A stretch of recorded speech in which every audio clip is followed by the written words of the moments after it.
perkara yang baik, perkara-perkara yang baik. Adapun perkara-perkara yang kotor, maka beliau mulai dari sebelah kiri.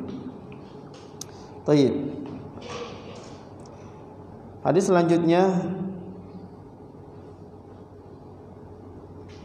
itu hadis yang ke-14 dari bab ini, itu bab al-wudu.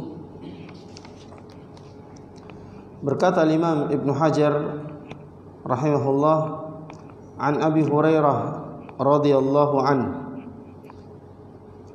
dari Abu Hurairah radhiyallahu anhu, beliau mengatakan qala Rasulullah sallallahu alaihi wasallam, bahwa Rasulullah sallallahu alaihi wasallam bersabda, idza tawadda'tum, apabila kalian berwudu, fabda'u bima yaminikum, mulailah dengan mayaminikum, dari sebelah kanan. Jadi kalau kalian berwudu, maka mulailah dari sebelah kanan. Mayamin ini jamak dari maimanah. Ya, mayamin ini jamak dari kata maimanah. Ya, lawannya adalah masy'amah. Ya, sebagaimana firman Allah, fa ashabul maimanati ma ashabul maimanah wa ashabul masy'amati ma ashabul masy'amah. Dan ini maksud dengan al-maimanah adalah al-yamin. Al-yamin yaitu kanan. Tayyib. Berkata Imam Ibnu Hajar, akhrajahu al-arba'ah. Hadis ini dikeluarkan oleh imam yang 4, yaitu al-Imam Abu Daud, al-Imam At-Tirmizi, al-Imam An-Nasa'i, dan al-Imam Ibnu Majah. Wa sahahahu Ibnu Khuzaimah, dan hadis ini disahihkan oleh al-Imam Ibnu Khuzaimah di dalam sahihnya, yaitu Sahih Ibni Khuzaimah. Dan kata penulis kitab Minhatul Allam, ya, beliau menyimpulkan wal haditsu isnaduhu sahih, dan hadis ini sanadnya sahih. Ya, sanad hadis ini adalah sahih. Dan al-Imam Ibnu Daqiq Al-Aid juga mengomentari hadis ini. Beliau mengatakan, ya, dalam kitabnya Al-Imam, jadi Imam Ibnu Daqiq Al-Aid, ya, dalam kitabnya Al-Imam mengatakan huwa jadirun bi ayyi sahhah. Hadis ini layak, pantas untuk disahihkan. Dan hadis ini disahihkan oleh al-Imam Ibnul Mulaqqin. Al-Imam Ibnul Mulaqqin di dalam kitabnya Al-Badru Al-Munir, dan al-Imam An-Nawawi mengatakan hadza haditsun hasanun wa isnaduhu jayyid. Ya, hadis ini adalah hadis yang hasan menurut al-Imam An-Nawawi, wa isnaduhu jayyid, dan sanadnya jayyid, sanadnya bagus. Ini boleh sebutkan di dalam kitabnya Al-Majmu'. Kesimpulannya hadis ini sahih, ya. Ya, kalaupun dia hasan, maka dia juga adalah hadis yang shalih lil ihtijaj, hadis yang bisa kita jadikan sebagai hujjah. Tayyib. Ikhwani fillah rahimakumullah, dalam hadis ini Nabi sallallahu alaihi wasallam memerintahkan idza tawadda'tum, apabila kalian berwudu, fabda'u bima yaminikum, maka mulailah dari arah kanan. Ini khusus untuk anggota badan kita yang berpasangan, anggota badan yang harus terkena wudu yang berpasangan. Ya, seperti misalnya apa? Kedua tangan, kiri dan kanan, kemudian kedua kaki, maka dia juga kiri ya, kanan dan kiri, ya. Maka dimulai dari arah kanan, kemudian kiri, ya, dimulai kaki, dimulai dari kaki yang kanan, kemudian kiri. Kecuali telinga juga dua berpasangan, tapi dilakukan secara bersamaan. Ya, tangan juga di awal wudu ketika kita mencuci, ya, ketika kita mencuci di awal wudu sebelum kita berkumur-kumur, itu juga dicuci secara bersamaan. Secara bersamaan, ya, tidak dicuci yang kanan dulu, ya, kemudian kiri, tapi dicuci secara bersamaan, ya. Baik. Yang dimulai dari kanan kemudian kiri, ini adalah ketika kita mencuci tangan sampai siku, maka itu dimulai dari sebelah kanan kemudian kiri. Dan ketika kita mencuci kaki sampai kedua mata kaki, maka dimulai dari kaki kanan kemudian dimulai dari kaki kiri.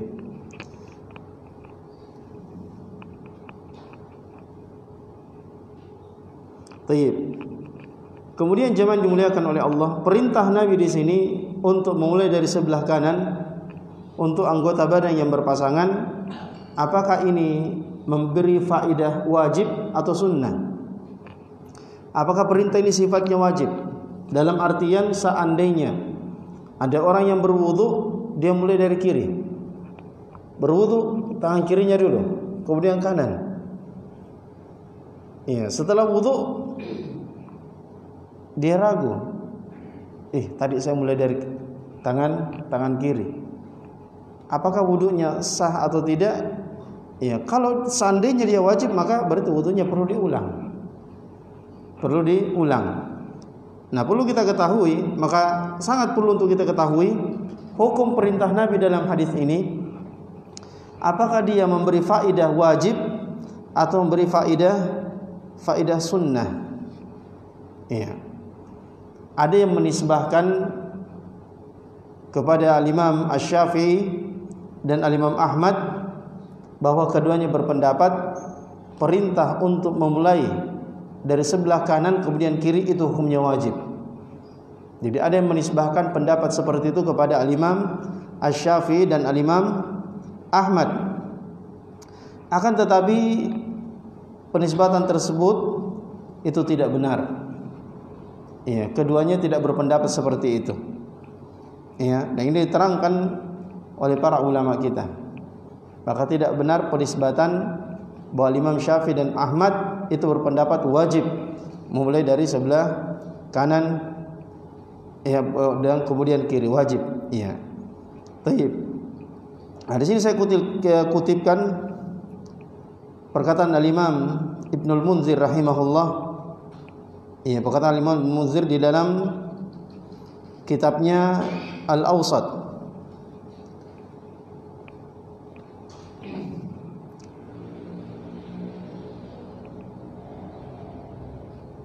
Beliau mengatakan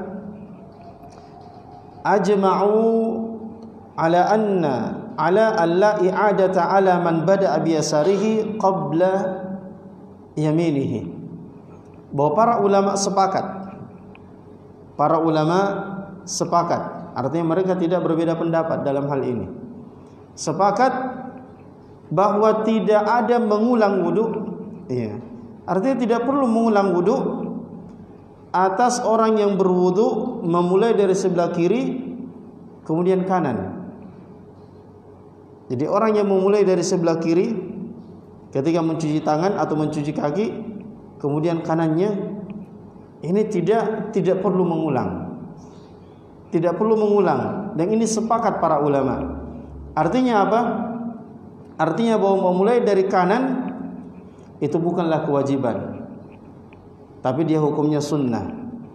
Seandainya wajib, maka harus diulang. Ya, Al-Imam Ibnul Munzir mengatakan tidak ada, sepakat para ulama bahwa tidak ada pengulangan wudu untuk orang yang memulai dari sebelah kiri kemudian kanan, tidak perlu diulang. Artinya tidak wajib memulai dari sebelah kanan, ya. Tayyib. Dan Al-Imam Ibnu Qudamah rahimahullah di dalam kitabnya Al-Mughni,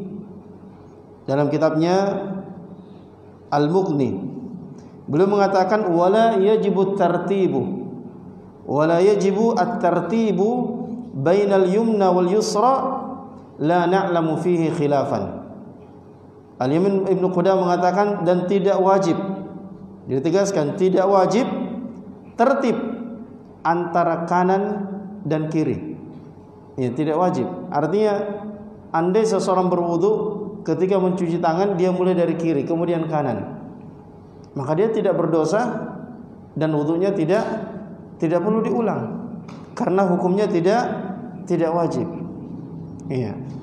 Tidak wajib, tapi dia hukumnya sunnah. Iya, cuma saya ingatkan kembali lagi bahwa iya, amalan sunnah jamaah dimuliakan oleh Allah, betul kalau kita tinggalkan kita tidak berdosa. Ya, kalau kita tinggalkan tidak berdosa. Akan tetapi ketika itu ditinggalkan karena meremehkan pahala, menganggap kecil pahala yang ada di dalamnya, maka ini bisa menyebabkan kita berdosa. Iya, kan banyak istilah orang sunnah ji. Iya, sunnah ji. Seakan-akan kalau sunnah afdolnya tidak dikerjakan, ya. Ya sunnah ji, ya. Itu kan sunnah. Seakan-akan kalau sunnah afdolnya tidak dikerjakan. Padahal sunnah afdolnya kita kerjakan. Ketika kita tinggalkan disertai dengan peremehan terhadap pahala yang ada di dalamnya, maka ini bisa menyebabkan kita berdosa. Ya, ini dijelaskan oleh Al-Imam Ibnu Utsaimin rahimahullahu taala. Taib. Jadi beliau mengatakan Al-Imam Qudamah, ya tidak ada kewajiban tertib antara kanan dan kiri, la na'lamu fihi khilafan. Kami tidak mengetahui dalam masalah ini adanya khilaf, adanya perbedaan pendapat. Artinya para ulama sepakat bahwa memulai dari sebelah kanan kemudian kiri itu tidak wajib. Tapi dia adalah sesuatu yang dianjurkan, disunnahkan, ya sebagaimana yang Nabi perintahkan di dalam hadis ini, ibda'u ya bima yaminikum. Ya, mulailah dari sebelah kanan, dan perintah ini memberi faedah sunnah dan bukan memberi faedah ya wajib. Wallahu taala alam. Dan ini pendapat jumhur. Ya. Ini adalah pendapat jumhur.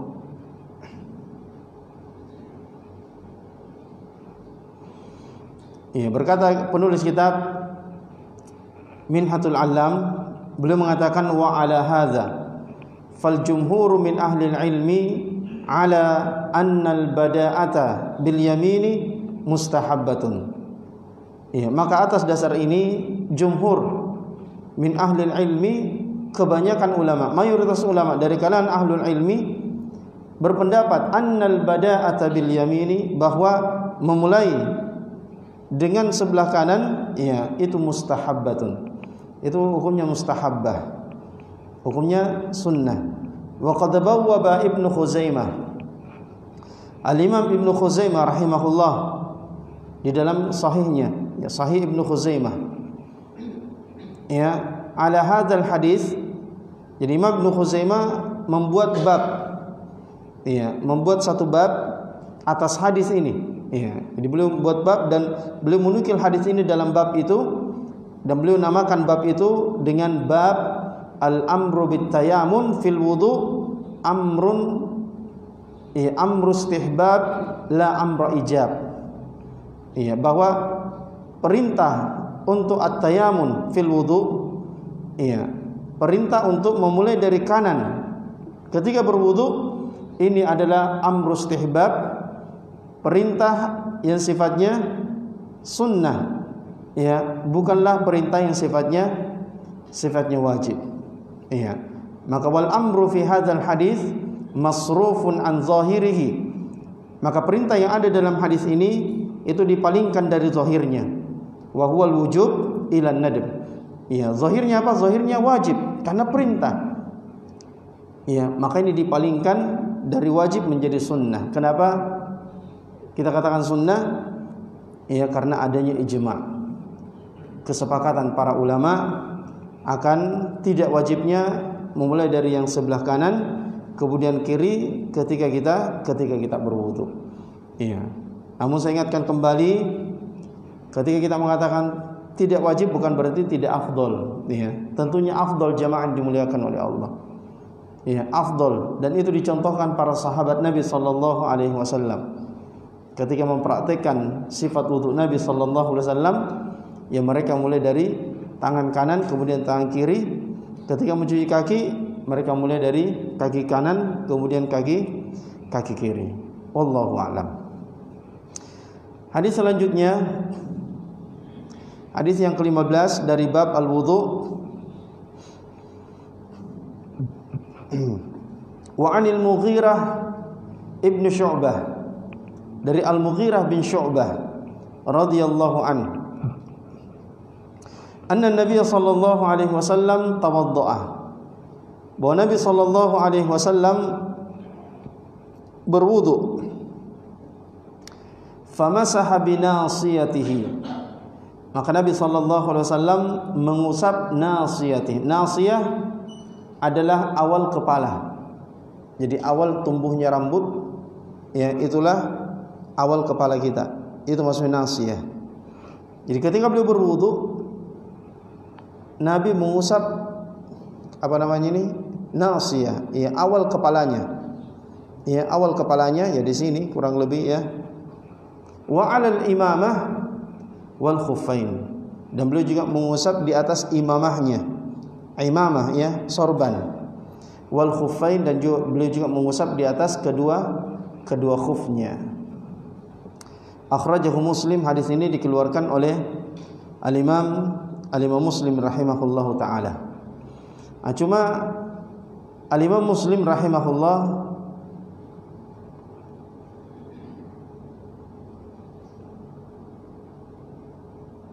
itu menambahkan kata ala sebelum al-khuffaini. Jadi famasaha binasiyatihi wa 'alal imamah wa 'alal khuffaini. Ya, adapun dalam riwayat ini tidak disebutkan wa 'ala al-khuffaini, ya dihilangkan wa 'ala al-khuffaini. Wallahu a'lam.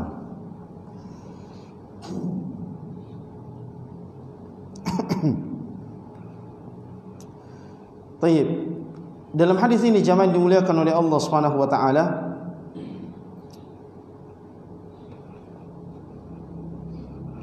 para ulama, ya sebagian ulama berpendapat dari hadis ini bahwa mengusap sebahagian kepala ketika berwudu itu hukumnya tidak wajib. Mengusap kepala, sebagian kepala ketika berwudu itu hukumnya boleh. Itu hukumnya boleh. Kita sudah jelaskan kemarin tentang hukum mengusap sebagian kepala.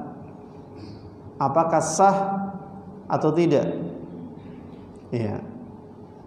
Apakah mengusap sebagian kepala itu sudah cukup? Tidak harus mengusap seluruh kepala atau ya harus seluruh kepala? Ini para ulama khilaf. Tapi yang rajih, yang kita kuatkan, yang rajih wallahu alam, bahwa wajib untuk mengusap seluruh kepala. Karena Allah berfirman, wamsahu biru'usikum, usaplah kepala kalian. Artinya semua kepala. Ya, semua kepala.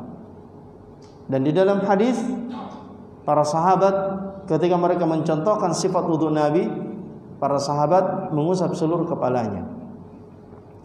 Para sahabat mengusap seluruh kepalanya. Ya, dalam hadis Utsman, dalam hadis Abdullah bin Zaid dan yang lainnya dari sahabat-sahabat Nabi sallallahu alaihi wasallam yang mencontohkan sifat wudu Nabi mengusap kepala. Ya. Tayyib, maka yang rajih wajib mengusap seluruh kepala, tidak boleh sebagian. Ya, tidak cukup sebagian kepala. Ya kan, sebagian orang wudu ya patek-patek saya sini. Ya, dianggap itu sudah cukup. Bahkan ya seperti yang saya pernah katakan, sangat disayangkan sebagian orang ya menyalahkan kalau kita usap semua. Ya. Dia menyalahkan mengusap semua, padahal mengusap semua itulah yang disepakati afdolnya. Ya, seluruh ulama mazhab sepakat mengusap semua itu afdol. Karena tidak ada khilaf. Ya, mengusap sebagian pate-pate itu Ya, itu yang diperselisihkan, boleh atau tidak, sudah cukup atau tidak. Artinya syubhat di situ. Ya, tapi ada sebagian orang menganggap kalau mungkin sebagian tidak boleh. Yang harus sebagian kepala. Iya. Jadi pernah ada santri kita yang mengusap seluruh kepalanya, ditegur. Iya. Salah katanya itu wudu begini. Iya. Dia kasih contoh sebagian kepala saya, jangan semua kepala. Ini mengajarkan yang salah, ya. Dan tentunya seperti itu tidak mendidik, tapi membodoh-bodohi. Tayyib. Hadis ini menjadi dalil sebagian ulama kita bahwa mengusap sebagian kepala itu sudah cukup. Karena disebutkan Nabi mengusap nasiyah, ya, itu awal kepalanya dan di atas imamahnya. Ya. Mereka tidak memikirkan bahwa Nabi sallallahu alaihi wasallam berwudu di situ itu satu momen, ya. Bukan maksudnya bahwa Nabi sallallahu alaihi wasallam pernah mengusap ya kepalanya saja, awal kepalanya saja, dan Nabi juga pernah mengusap di atas imamahnya saja. Tidak, tapi maksudnya bersambung.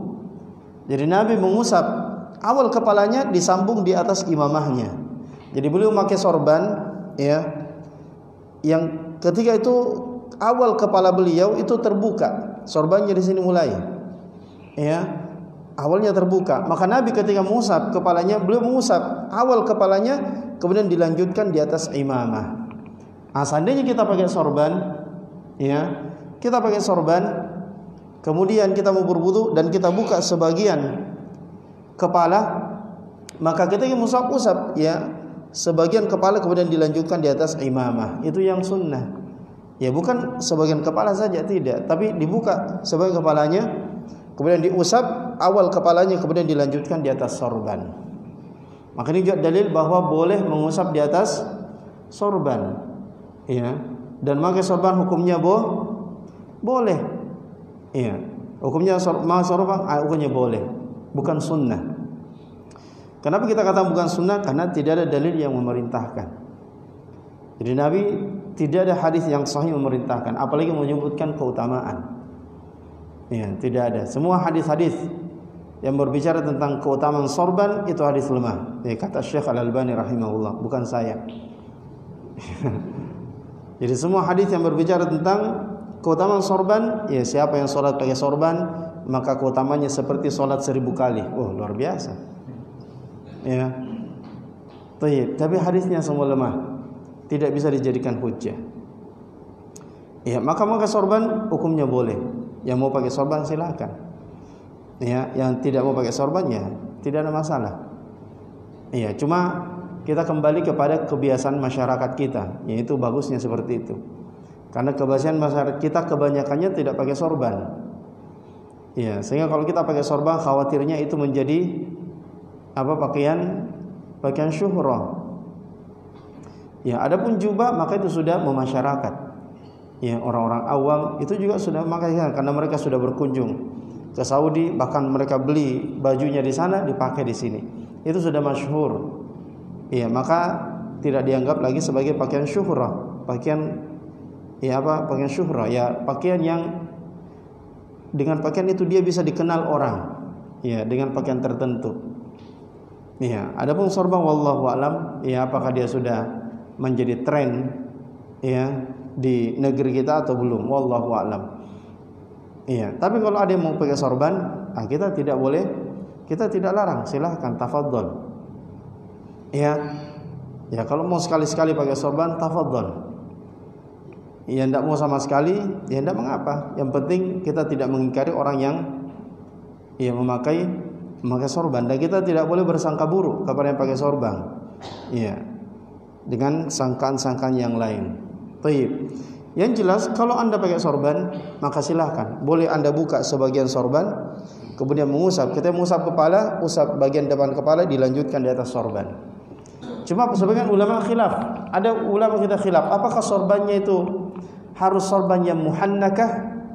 Muhannakah maksudnya itu sorban yang dililitkan di bawah dagu, ya. Jadi sorban dililitkan di dagu kemudian dibawa ke belakang. Ya, seperti jilbabnya perempuan, ya, jilbab gaul, ya. Ya.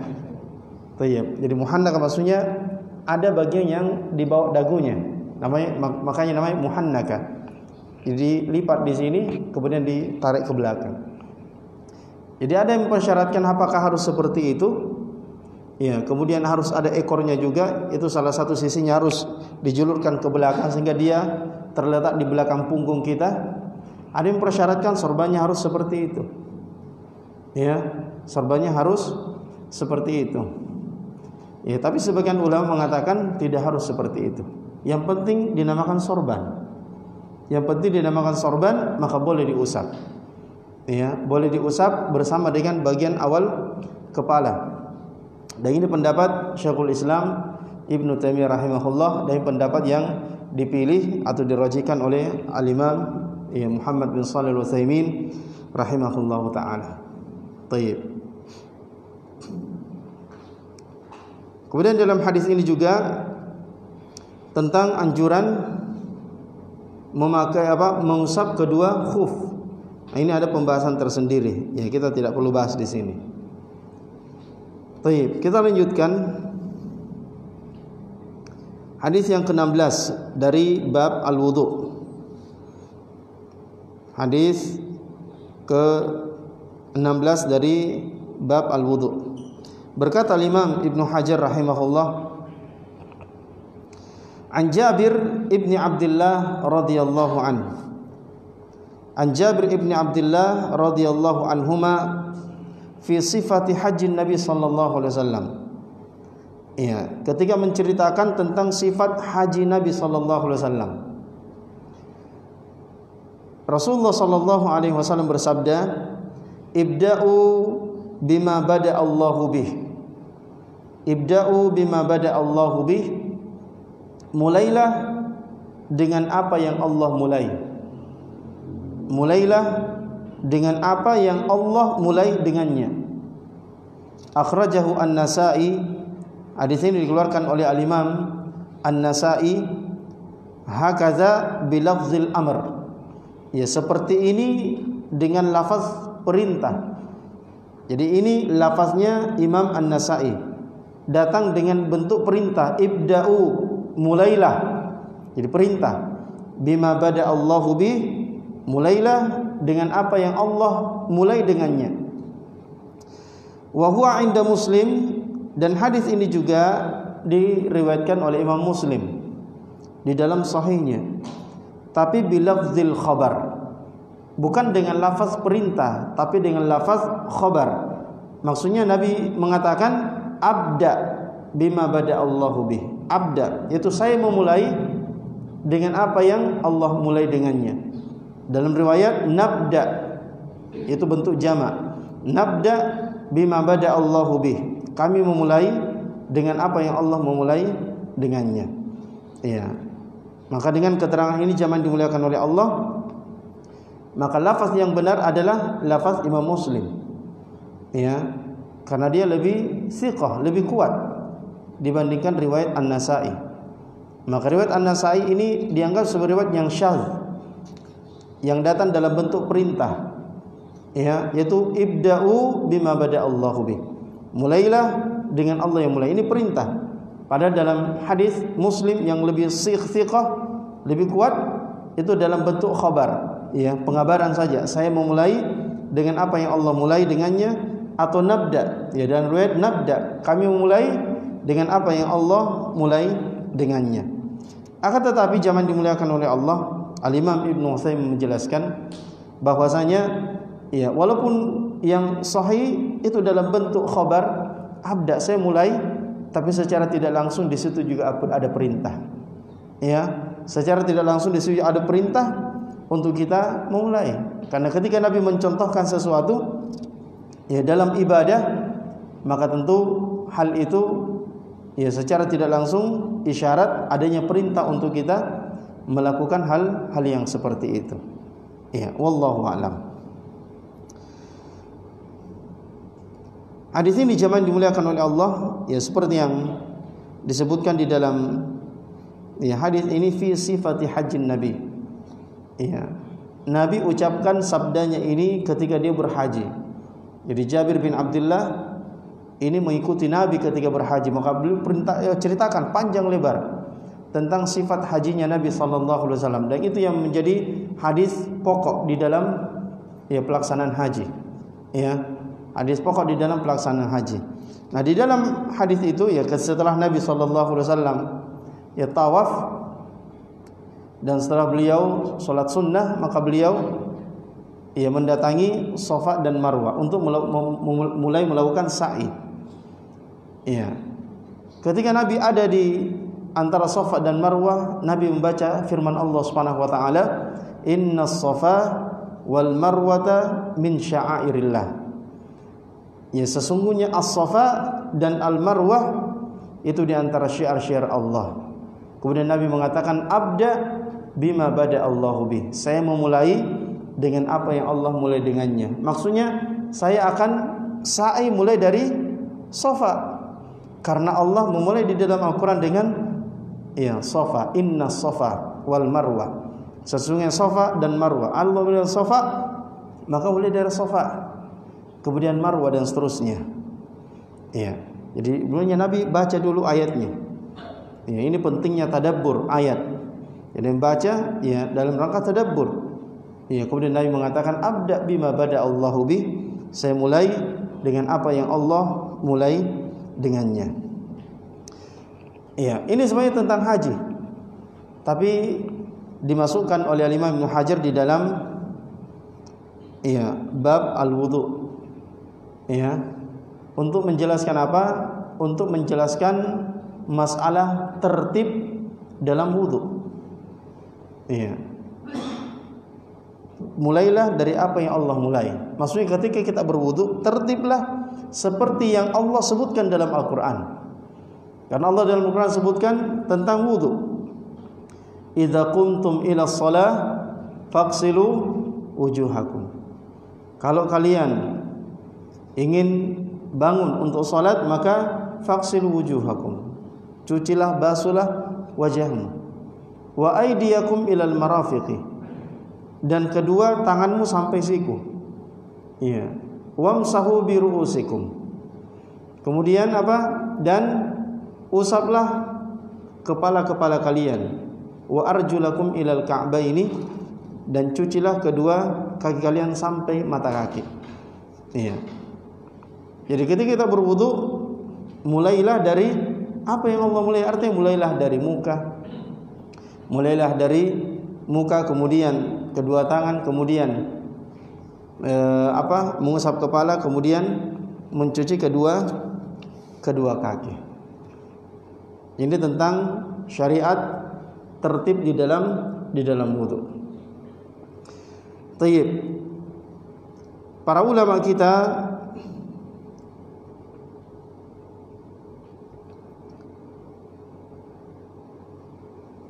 berbeda pendapat tentang hukum tertib dalam wudu. Tentang hukum tertib dalam wudu. Ada yang mengatakan hukumnya wajib. Hukumnya wajib. Maka kita tidak boleh menyelisihi apa yang disebutkan oleh Allah di dalam Al-Quran, atau yang disebutkan di dalam sifat wudu Nabi di dalam hadis-hadis yang dicontohkan para sahabat. Jangan kita mendahulukan sesuatu yang diakhirkan. Ketika dia berwudu langsung cuci kaki dulu. Kemudian cuci mukanya, usap kepalanya, cuci tangan, terakhir berkumur-kumur dan menghirup air ke dalam hidungnya atau berkumur-kumur. Ini tidak tertib. Sebagian ulama mengatakan tertib dalam wudu itu hukumnya wajib. Artinya kalau dia tidak tertib, wudunya tidak sah, wudunya batal. Sebagian ulama yang lainnya berpendapat bahwa tertib dalam wudu itu adalah mustahabbah. Itu adalah mustahabbah dia bukanlah sesuatu yang hukumnya wajib. Ya. Jadi ulama yang khilaf, dan yang mengatakan hukumnya sunnah itu berdalil bahwa Nabi sallallahu alaihi wasallam pernah dibawakan kepada beliau air wudu. Kemudian beliau berwudu. Ya, beliau mencuci tangannya, ya, beliau mencuci wajahnya, kemudian mencuci kedua tangannya, ya, kemudian mengusap kepalanya. Setelah mengusap kepala baru beliau berkumur-kumur dan menghirup air ke dalam hidungnya, kemudian mencuci kedua kakinya. Jadi dia akhirkan berkumur-kumur dan menghirup air ke dalam hidung. Tapi hadis ini, riwayat ini itu dipermasalahkan. Ya, sebagian ulama mengomentari hadis ini karena adanya rawi-rawi yang lemah di dalam hadis tersebut. Ya, jadi ada yang melemahkan. Walaupun Asy-Syaikh Al-Albani rahimahullah menganggap hadisnya adalah hadis yang sahih. Iya. Dan jumhurul ulama, mayoritas ulama mengatakan hukumnya wajib tertib. Dan ini pendapat Al-Imam Ibnu Baz rahimahullah dan Al-Imam Ibnu Utsaimin rahimahullahu taala, bahwa tertib di dalam wudu itu wajib. Dan ini yang hati-hati. Ya, ini pendapat yang hati-hati, yang tidak ada masalahnya. Ya, yang masalah itu kalau kita tertib, kalau kita tidak tertib. Ya, kalau kita tidak tertib, ini yang bisa menjadi ya syubhat. Ya, syubhat karena di antara makna syubhat adalah hal-hal yang diperselisihkan para ulama. Ya.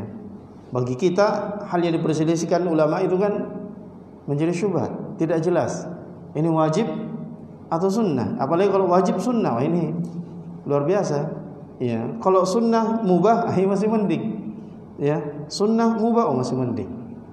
Ya, tapi kalau wajib sunnah, ini bahaya. Kita tinggalkan berdosa. Ya, dilakukan tidak ada masalah. Maka lebih baik kita lakukan. Maka ya terlepas dari perbedaan pendapat para ulama, ya kita tertibkan wudu kita seperti yang dicontohkan oleh para sahabat Nabi sallallahu alaihi wasallam tentang sifat wudu Nabi. Karena itu tidak ada masalahnya. Yang masalah kalau seandainya kita tidak tertib. Ya, itu yang jadi masalah. Ada yang mengatakan salatnya tidak wudunya tidak sah. Ya seperti Al-Imam Ibnu Baz rahimahullah, ya di dalam ya fatwanya ia mengatakan bahwa wudunya tidak sah, harus diulang kalau dia tidak tertib. Artinya wudu harus tertib. Ya, tidak boleh tidak tertib. Nah,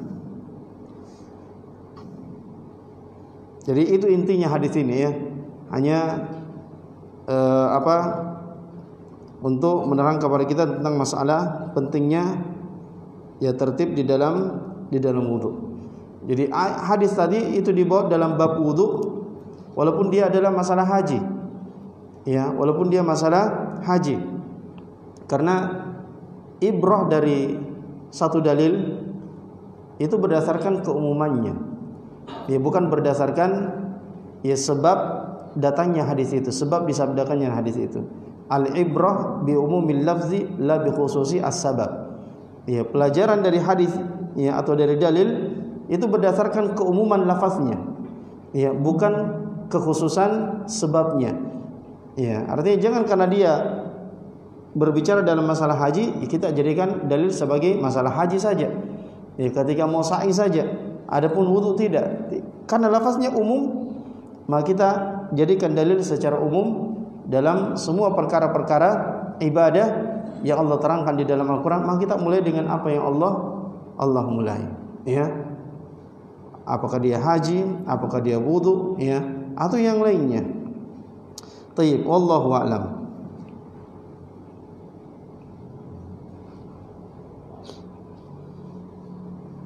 Habis waktunya. Tayyib, kita cukupkan sampai di sini dulu. Yang benar itu datang dari Allah, yang salah datang dari saya sendiri. Subhanakallahumma wa bihamdi. Sebelumnya saya sampaikan kepada ikhwah sekalian bahwa insyaallah besok kita kembali akan mengadakan kajian bulanan kajian bulanan bersama Ustadz kita, Ustadz Budi Haryanto LC, hafizahullah ta'ala. Ya, seperti biasa dimulai setelah sholat asar, ya sampai menjelang maghrib, ya kemudian dilanjutkan lagi setelah maghrib. Ya, untuk setelah asar itu materinya adalah muamalah, yaitu kitab al-buyu', ya kitab jual beli. Ya, ini seperti yang saya pernah terangkan bahwa fikih jual beli ini semua kita wajib untuk tahu. Ya, karena kita cuma dua kemungkinan, ya, kalau bukan pembeli, penjual. Ya, bahkan ada yang penjual sekaligus pembeli juga. Ya, penjual tidak mungkin jadi penjual kalau dia tidak membeli. Artinya kita selalu jual beli. Ya, maka ini selalu kita lakukan, maka wajib untuk kita ya mempelajari fiqhul buyu', ya. Fikih jual beli. Ya, jangan katakan saya bukan pedagang, tidak wajib ji.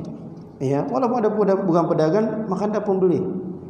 Ya, bukan hanya pedagang yang harus tahu, tapi kita juga sebagai pembeli ini juga harus tahu. Ya, maka kita harus tahu, jangan dimuliakan oleh Allah. Ya, apalagi di zaman kita ini riba, ya merebak, ya kemana-mana, ya seperti ayam potong. Ya, di mana-mana kita dapatkan transaksi riba. Maka sangat perlu kita ya memahami tentang fikih muamalah. Kemudian ya yang tidak kalah hebatnya, ya, yang paling hebat ya setelah maghrib jamaah dimuliakan oleh Allah, pembahasan tauhid, ya. Pembahasan tauhid. Ya, ini hidup matinya kita ini. Kalau kita hidup tanpa tauhid, ya tidak ada gunanya hidup. Ya, tidak ada gunanya hidup kalau kita tidak mentauhidkan Allah Subhanahu wa taala. Baik. Ya, kita ajak ya saudara-saudara kita, ajak keluarga kita, anak-anak kita untuk sama-sama menghadiri kajian tersebut, ya. Saya tutup, subhanakallahumma bihamdi nashhadu an la ilaha illa anta nastaghfiruka wa natubu ilaik. Wa sallallahu ala nabiyyina Muhammad wa akhiru da'wana alhamdulillahi rabbil alamin. Wassalamu alaikum warahmatullahi wabarakatuh.